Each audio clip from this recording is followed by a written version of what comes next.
Meron ako ditong Boxy Fit Crop Tee at meron akong 5 tracker jacket. Ngayon, aalamin ko kung ano ang babagay na tracker jacket dito sa Boxy Fit Crop Tee na nabili ko sa TikTok. Ang susuotin ko na pantalon para dito is itong 501 na straight pants ng Levi's. Tsaka itong sapatos naman, Doc Martens. Shout out sa Doc Martens kasi wala nang Doc Martens dito sa Pilipinas.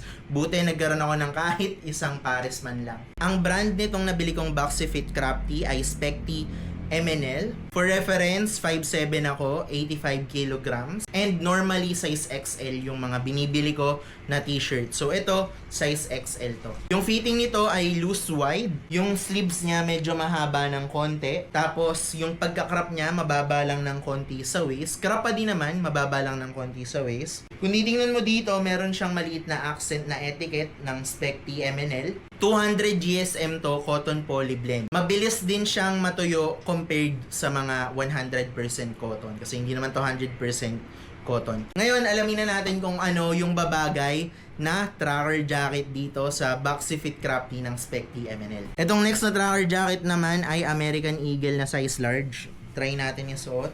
Tagal ko nang hindi nasusuot eh. Hindi na kasi uso mga tracker jacket ngayon eh. Mapapansin mo dito sa likod, merong maliit na accent dyan, American Eagle.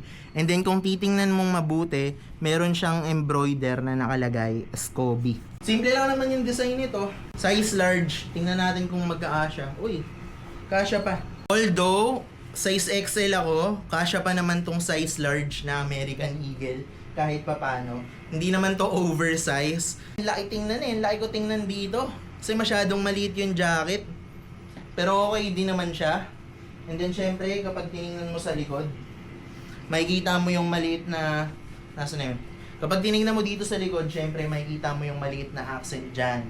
Ayan, yan yung maliit na accent na merong pangalan ko. Alam ko, ito, itong nakalagay dito, reflective yan. So, kapag merong light na tumama, magre-reflect ng malakas. So, masakit din sa mata.